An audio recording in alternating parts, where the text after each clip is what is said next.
Bien, bonjour à tout le monde et merci à ceux qui sont venus, qui sont dérangés, les journalistes, mais également nos collègues chargés de cours qui sont venus de toute la province pour venir nous donner un coup de main, poser un geste de solidarité.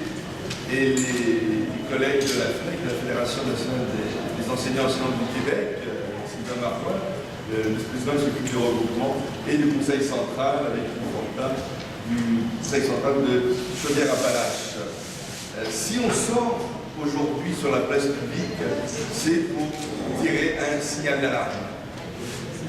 À l'Université Laval, il y a un risque réel de voir la qualité de l'enseignement avec des contractions budgétaires, des restrictions budgétaires dans les départements et les facultés. On pourrait dire, pour faire vite, l'argent va plutôt au béton ou à l'administration que vers l'enseignement. Les sciences humaines et les arts sont particulièrement touchés à l'Université Laval.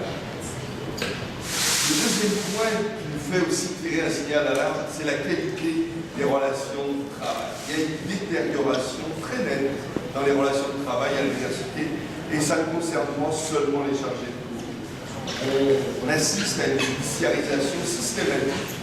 Plutôt que de faire des relations de travail en mode de résolution de problèmes, on remet ça entre les mains des avocats. On a beaucoup d'avocats à l'Université Laval.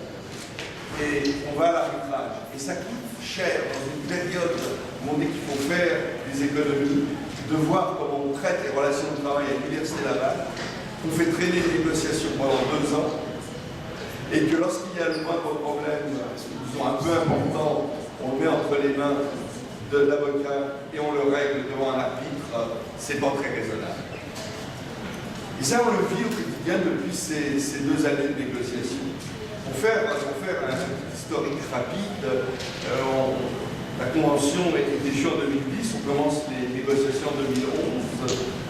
Après 2 négociations qui avaient terminé par des grèves, on a pensé qu'on pouvait peut-être proposer à notre employeur une autre façon d'aborder les relations de travail et la négociation. On est arrivé avec très peu de demandes, très raisonnables. On pensait entre nous pouvoir régler en mai 2011. Là, on est en mars 2013 et c'est toujours pas réglé.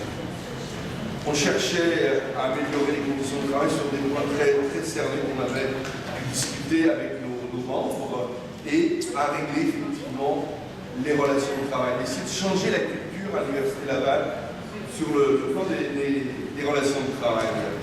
La réponse de l'administration, ça a été d'arriver avec la réécriture totale de la convention collective. Vous pouvez imaginer réécrire une convention collective il y a 25 ans, il y a des histoires, il y a des arbitrages, etc.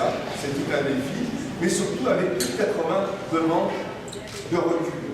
Pas des avancées, mais des reculs. Pour être cohérent avec nous-mêmes, on s'est dit, bon, on va collaborer à cette écriture. Et on a fait le travail, je pense, sérieusement. C'est une nouvelle stratégie des employeurs. On inonde les vis-à-vis de toutes sortes de demandes de recul. On se bat férocement pour essayer de les faire reculer. Quand on arrive à peu près à un statu quo, on a l'impression d'avoir gagné quelque chose. En fait, on n'a rien gagné. On a gagné le statu quo. Il y a vraiment une façon d'aborder les relations de travail et de négociation qui est assez inquiétante. On fait ça dans l'entreprise privée, on peut le comprendre peut-être, mais à l'université, je pense qu'on mérite autre chose, surtout nous les enseignants. On a donc fait pendant un an et demi ce travail de réécriture. Je pense qu'on l'a fait sérieusement des 2 côtés, il n'y a rien à dire là-dessus. Mais on a assisté au printemps 2012 à une volte-face totale des représentants de l'administration sur des demandes qui n'ont jamais existé dès le début de cette négociation. Ils remettent en question le statut des cours universitaires. Alors qu'ils nous avaient convaincus qu'un cours, c'était un cours, peu importe la formule pédagogique. Nous, on avait une approche par rapport au cours à distance, on fait peut-être des choses particuliers. On était assez ouverts pour discuter de cette question-là. On dit non, un cours, c'est un cours, peu importe la formule pédagogique. Puis après 1 an et demi de négociation, il nous arrive avec maintenant c'est plus vrai. Un cours, ça fait d'autres choses. Un cours, c'est nous qui décidons quand c'est un cours, ce qu'il faut, comment il est rémunéré, etc. Alors, il y a une remise en question du forfait. C'est notre accès au travail, hein, dans un que ça nous touche directement. C'est jamais vers la hausse, c'est toujours vers la bas, avec un objectif, faire des économies à tout prix. Et c'est de là que vient notre inquiétude sur la qualité de l'enseignement. Vouloir faire des économies à tout prix sur l'enseignement, ça aboutit à quoi? À un risque de détérioration de cette qualité.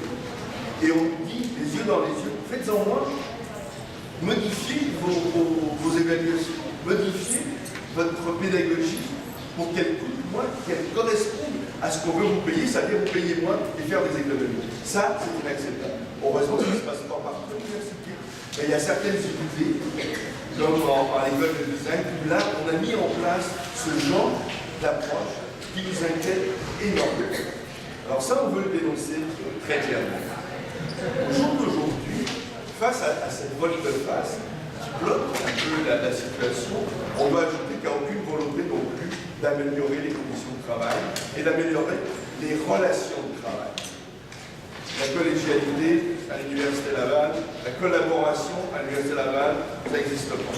On a une approche très entrepreneuriale qui est basée sur la coercition, sur faire peur, sur diriger, mais surtout pas sur discuter ensemble et travailler ensemble.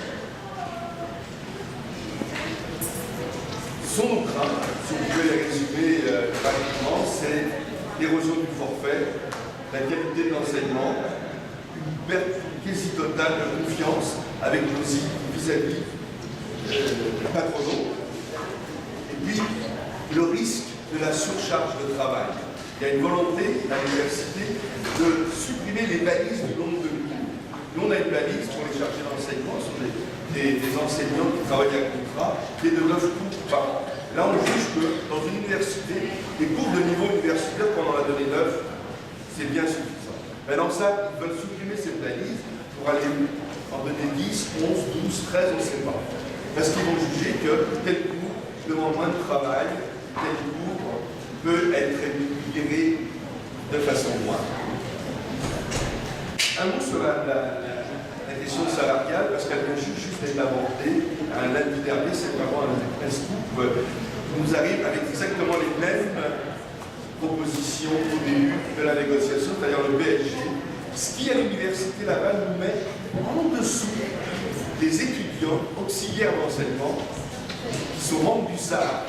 C'est-à-dire avec les augmentations qu'ils nous proposent, on resterait en dessous de la rémunération des auxiliaires d'enseignement. Et pour faire une image peut-être plus claire encore, il suffit de traverser le pont, la bande, d'aller à Lévis. Et une charge de cours est payée, la même charge de cours qu'on donne ici, les mêmes cours, 1333 $ de plus pour une charge de cours. Alors quand on parle d'équité à l'Université Laval, ça nous fait dresser les derniers cheveux qu'on peut avoir sur la tête. Il n'y a pas d'équité à l'Université Laval. Un dernier constat quand même, il semble qu'à l'Université Laval, il y a comme un double langage. Il y a le langage de la haute administration, très humaniste, ouverte au dialogue, au développement durable, à la collégialité, soucieux de la qualité de l'enseignement, surtout quand on rencontre le candidat futur recteur, la nécessité d'avoir des chargés beaucoup, la reconnaissance de leur qualité. Et quand on est face à nos vis-à-vis des ressources humaines, le discours change complètement. Et là, c'est le refus de la collégialité, le refus de la collaboration, ce qui amène à des dérives complètement délirantes, comme l'installation du système PeopleSoft, qui a coûté une fortune à l'Université Laval. Ils nous avaient promis de dialoguer avec tous les syndicats, et ils ne l'ont pas fait.